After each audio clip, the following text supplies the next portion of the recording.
Le premier jour de cette semaine de prière, nous avons menacé le tourbillon de l'apostasie.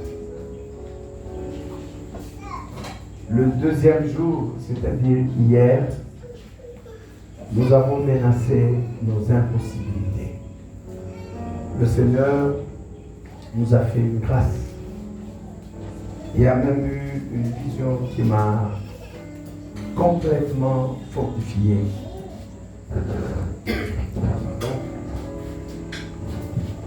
Où on a vu des gens dans une salle de cours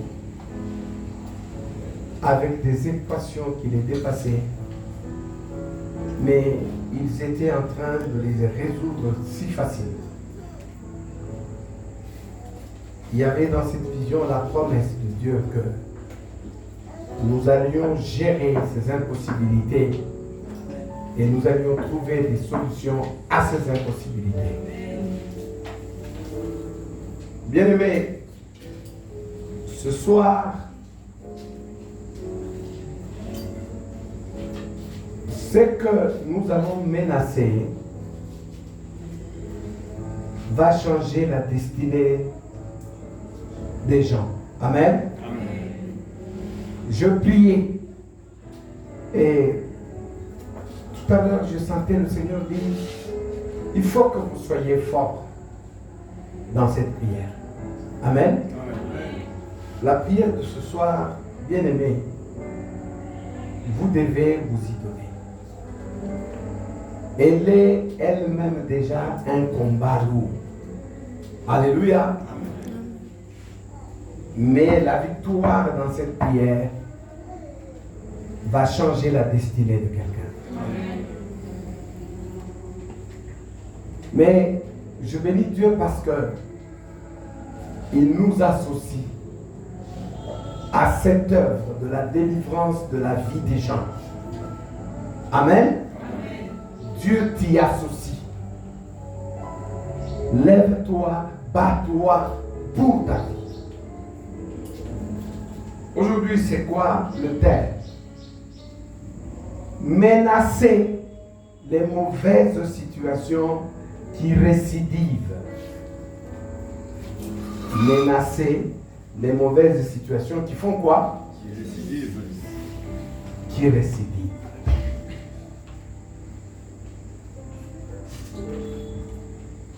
Avant de commenter pour que nous puissions comprendre et qu'on sache comment on va prier,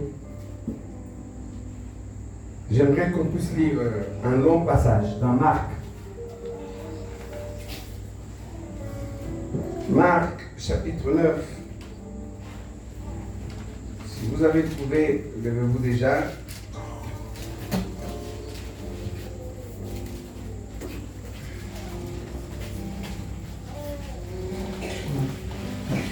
À partir du 14e verset. Suivez très bien cette scène.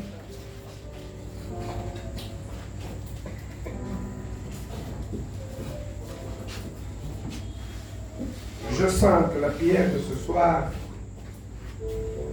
est une prière de détermination. S'il vous plaît, vous allez vaincre la force qui vous déconnecte physiquement, la force qui vous déconnecte spirituellement, afin que vous entriez dans le conseil de Dieu et que vous puissiez changer les choses. Lisons cette histoire dans Marc 9 à partir du 14e verset. Nous allons aller jusqu'au 27e verset. Vous la connaissez l'histoire, mais elle est remplie de beaucoup d'enseignements. Je lis au nom de Jésus. Amen. Lorsqu'ils furent arrivés près des disciples,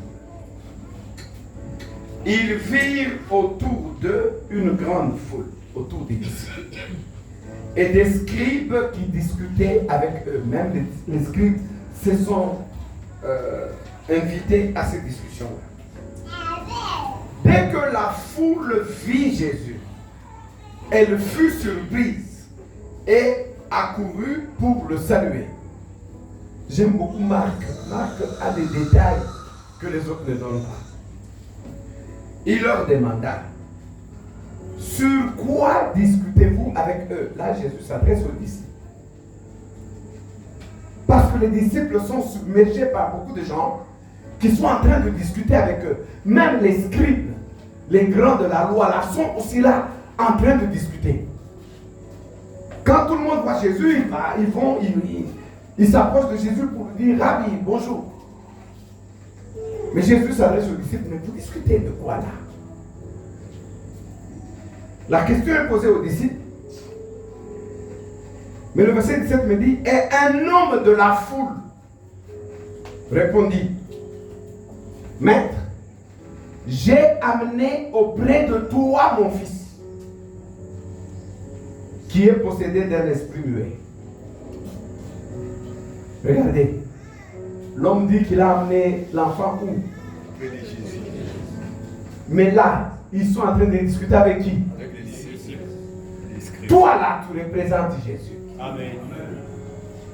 Quand on vient avec un malade chez toi, en fait, ce n'est pas chez toi. C'est chez qui? C'est chez Jésus. Retiens ça. Amen. Maître, j'ai amené auprès de toi mon fils qui est possédé d'un esprit muet. En quelque lieu qu'il le saisisse, il le jette par terre. L'enfant écume, grince des dents et devient tout raide. J'ai prié tes disciples de chasser l'esprit et ils n'ont pas pu. Oh là là. Race incrédule, leur dit Jésus. Jusqu'à quand serai-je avec vous? Jusqu'à quand vous supporterai-je? Amenez-le-moi. Quand on le lui amena,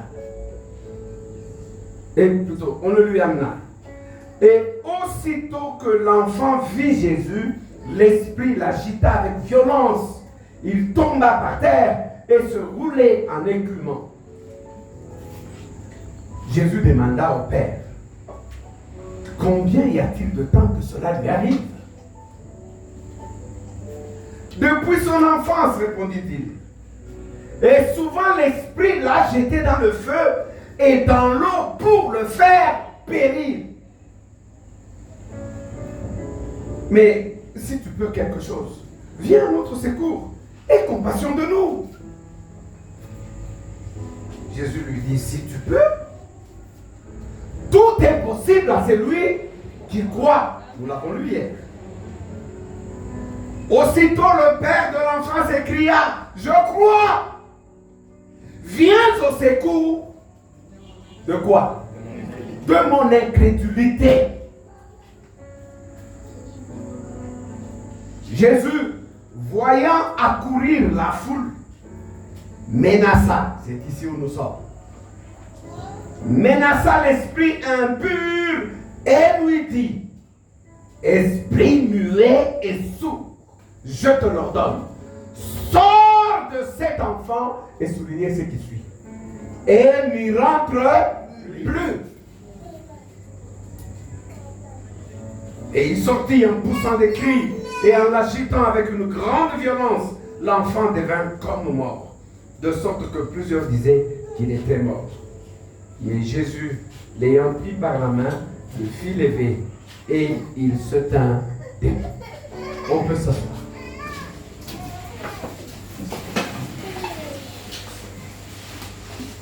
Bien-aimés, écoutez-moi très bien. Il y a comme des lois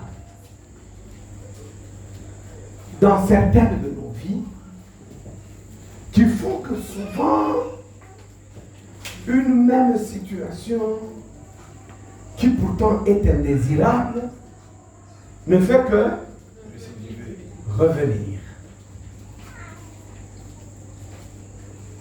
Il y a quelque temps d'accalmie, peut-être tu as oublié un peu, tu essaies de souffler un peu, et sans crier gare, oh, et ça te prend. La situation fait à quoi? Elle revient encore.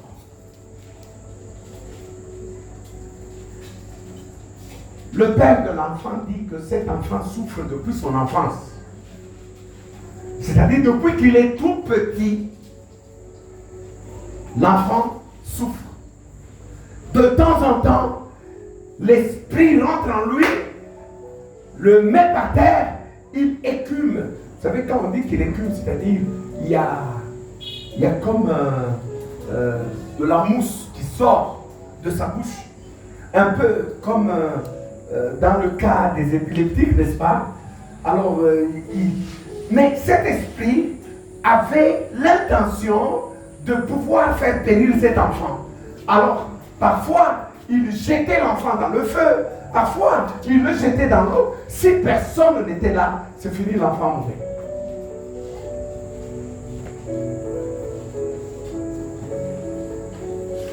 Et regardez, le père de l'enfant dit, à quelques lieux qu'il le saisisse, il le terrasse. Il y a des situations, bien aimés, tu peux changer de lieu, tu peux changer de ville, tu peux changer d'environnement, ça revient toujours. Tu changes de pays, tu traverses l'Atlantique, tu es en Europe, tu te dis, ouf. Et puis un soir, sans crier garde, ça reprend. Dans le cas de cet enfant, c'est une maladie, mais derrière cette maladie, il y a un démon.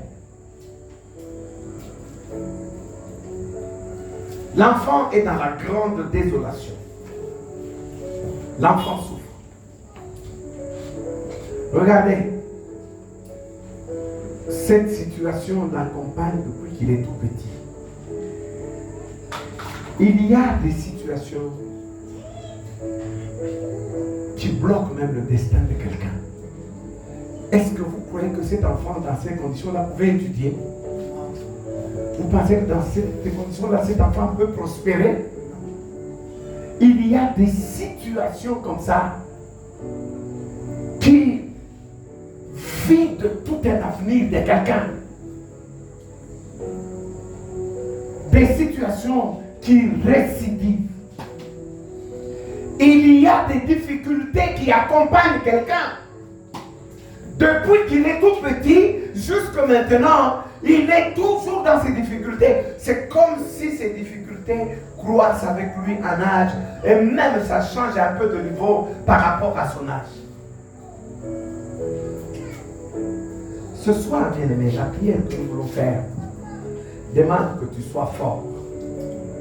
Demande que tu sois debout dans la foi. Demande que tu crois que l'Éternel, ton Dieu, va être de ton côté pour te changer cette situation. C'est un blocage terrible qui paralyse toute action de développement dans ta vie.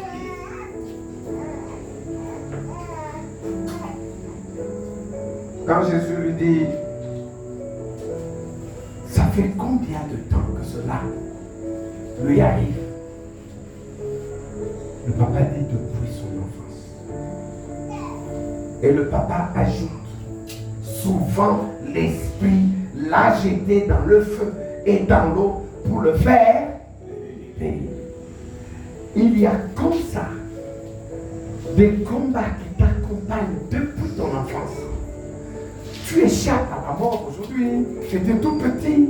Tu échappes. Maintenant, tu commences à être conscient. Maintenant, tu es complètement conscient. Mais chaque fois, c'est comme si tu es en train de jouer au cache-cache avec la mort.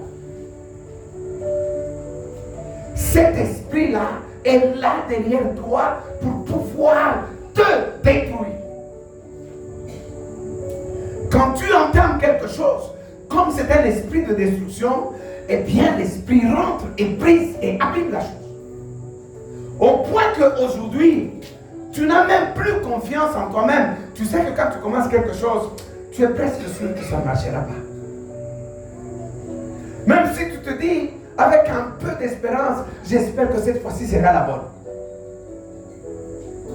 Et puis ça se détruit. Un jour, tu tombes sur un bon boulot, tu te dis, ok, je pense que cette fois-ci, enfin, ça va aller. Et plus tard, il se passe quelque chose à l'emploi là, les gens doivent partir en congé technique. Tu es le premier sur la liste. Tu rentres, ça récidive. Yo. accepter. Ce sont des situations qui ne permettront pas que tu sois totalement dans la paix. Si c'est une maladie, tu sais que ta santé n'est pas bonne. J'ai vu même des gens qui ne pensaient même plus à se marier, qui disaient, je vais faire souffrir l'enfant d'autrui. La personne qui va m'accepter, moi, pour le mariage, je la ferai seulement souffrir avec ce que je vis ici. Donc, cette situation est là. 2 mois, tu es bien. 3 mois, tu es en problème. Si c'est sur le plan financier, eh bien, c'est comme un cycle. Des hauts et de plusieurs bas. Quelques hauts, beaucoup de bas.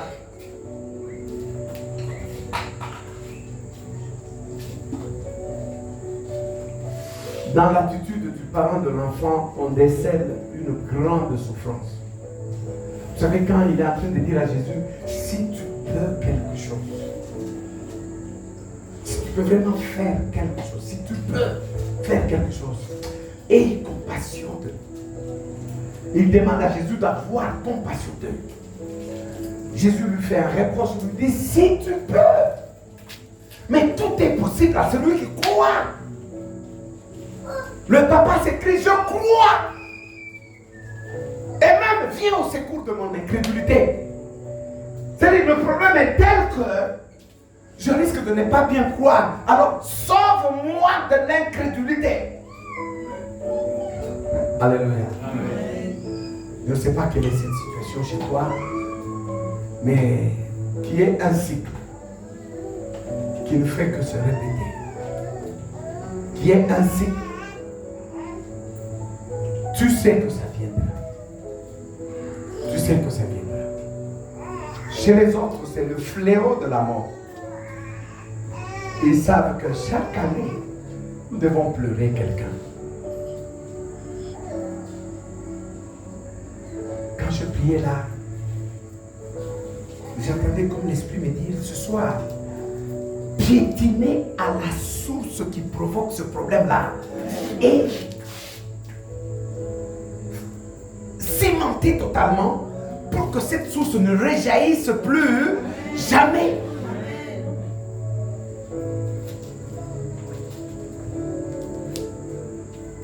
Il y a dans des familles où au deuil, les gens disent à qui le prochain tour. Ces familles-là ne peuvent pas rester 10 ans sans perdre quelqu'un. Non, c'est impossible. J'ai connu cette histoire dans ma famille. J'ai commencé à enterrer. Et j'ai entendu dans le quartier, on disait aux gens, Koba dans la famille où on n'était pas faire du tout. Vous vous rendez compte? Les gens commençaient à mourir tellement que mes soeurs qui n'étaient pas encore mariées, il y a une dont un homme est allé pour lui proposer un mariage, mais les gens du quartier ont appelé l'homme de côté et dit, hey, tu vas aller te marier où? Bateau na Canaan.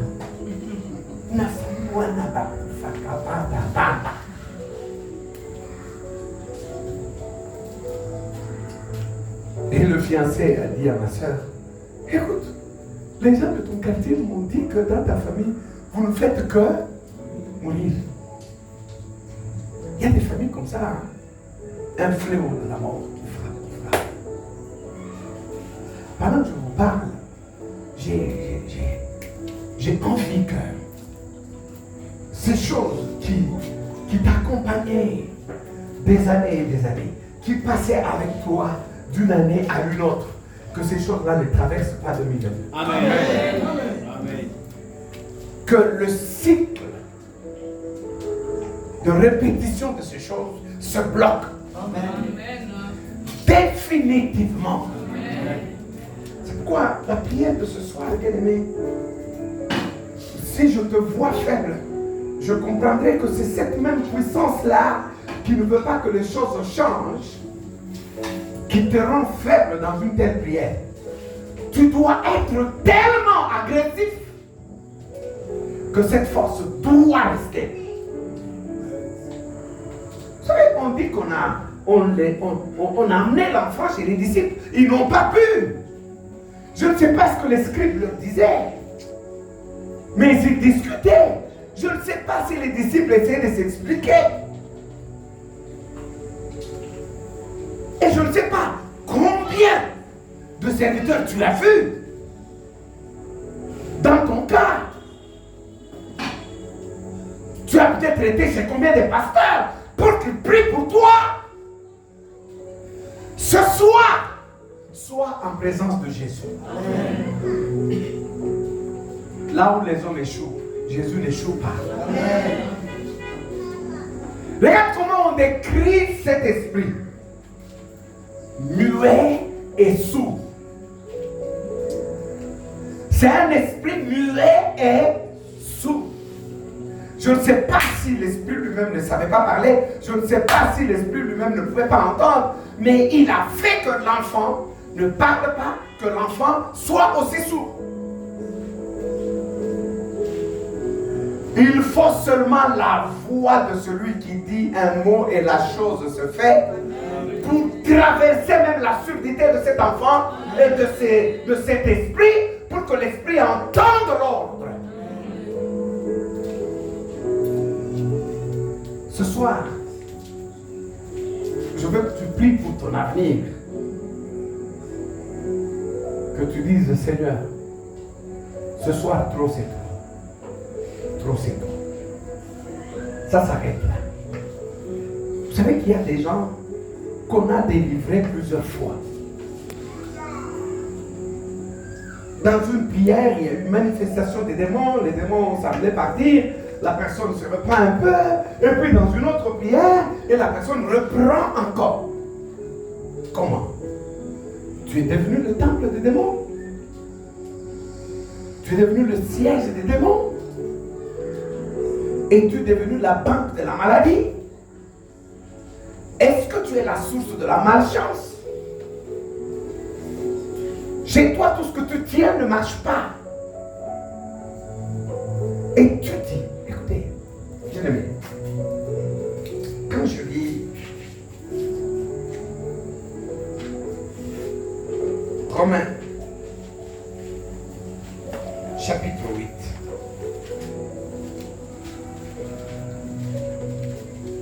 il n'y a donc maintenant aucune condamnation pour ceux qui sont en Jésus-Christ. Verset 2.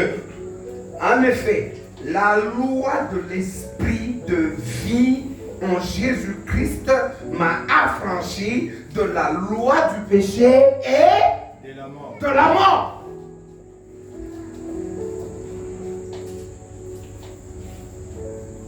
Il y a la loi de la mort qui est aussi la loi du péché.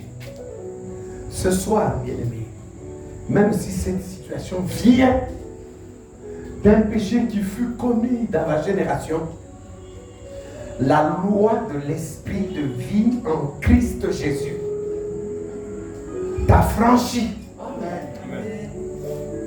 te libère de cette situation.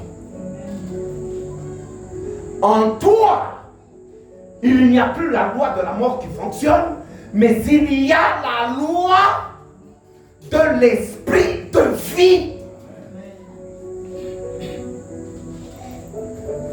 La loi de la mort a comme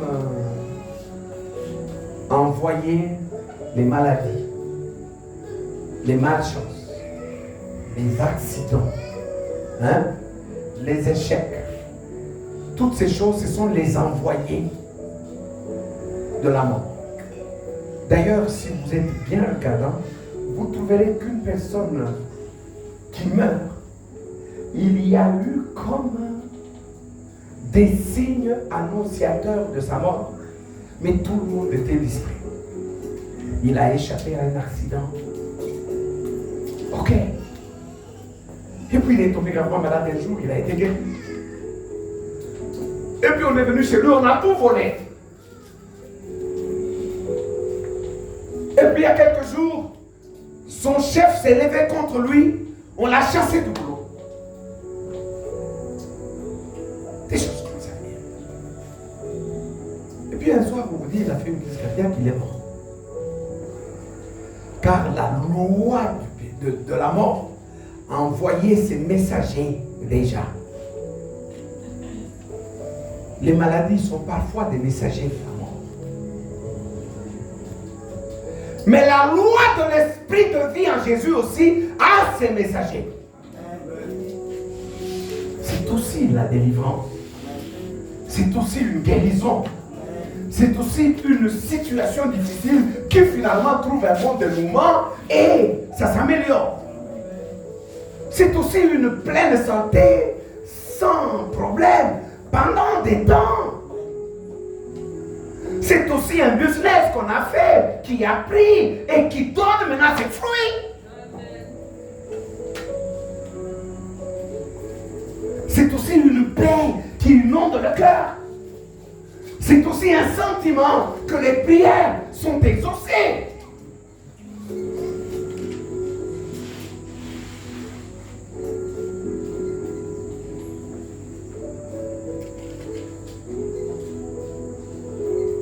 La force qui est derrière les choses qui t'arrivent ne cherche que la mort. Comme cet esprit qui jetait cet enfant dans le feu ou dans l'eau, avec l'unique objectif de le faire mourir. Bien-aimé, dans une prière comme celle-ci, je sais que tu as toujours prié.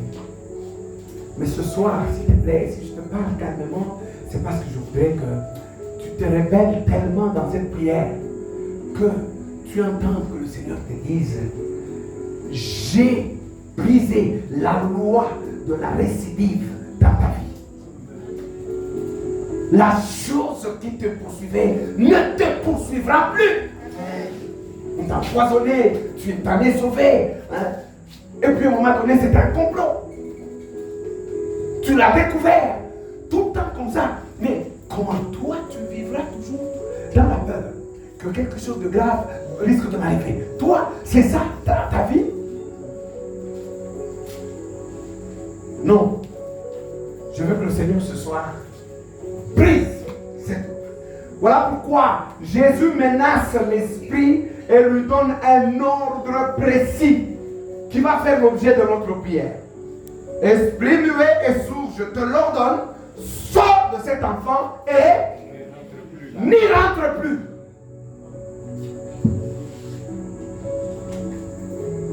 C'est cette partie-là. Ce soir, c'est dire, ne rentre plus. Dieu nous fait grâce de faire cette prière à la fin d'une année. Il nous reste combien de jours pour finir l'année? Hein? 2 jours. Voilà.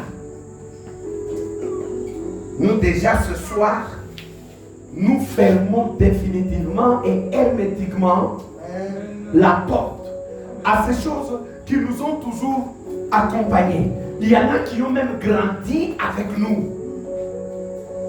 Oh, je prie, Seigneur, que ce soir, ceux qui écoutent ce soir soient changés désormais.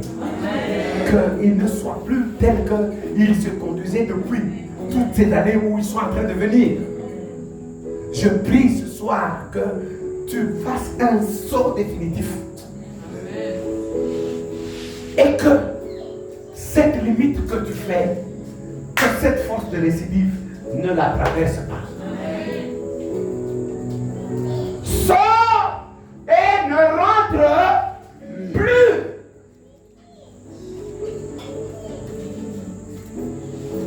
Jésus savait que cet esprit jouait un peu dehors à un moment donné en laissant l'enfant. Et quand il regardait que l'enfant commence à jouir, l'esprit rentrait, il le terrassait, l'enfant écumait.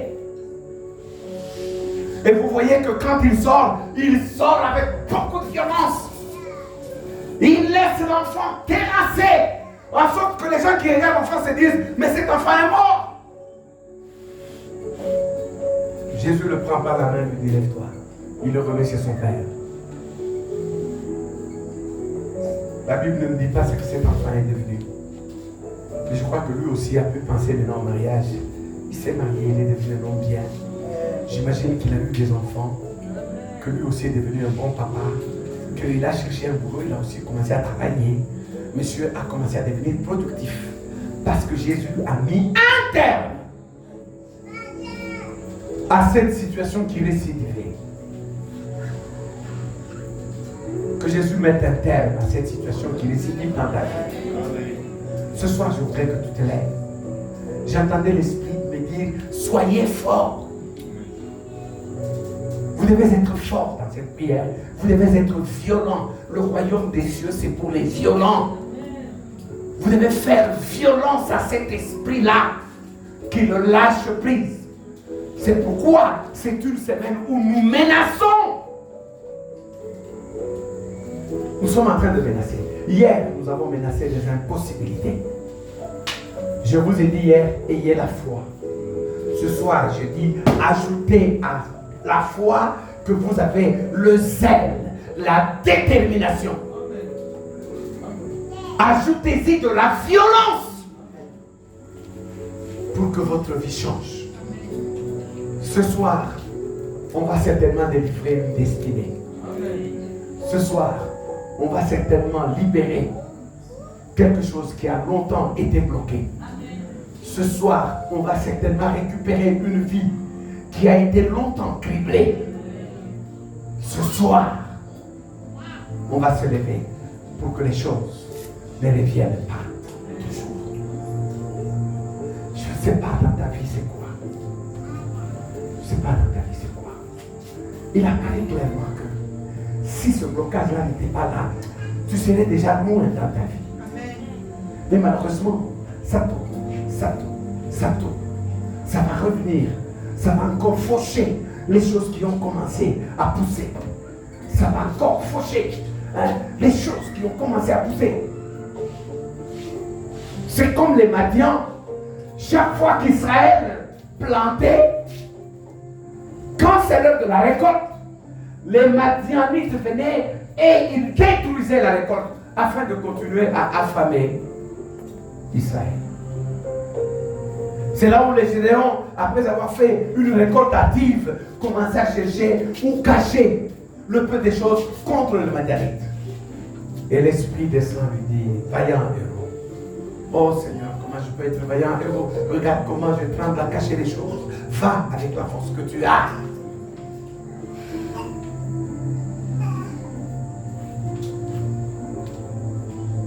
Est-ce qu'on peut se lever pour prier?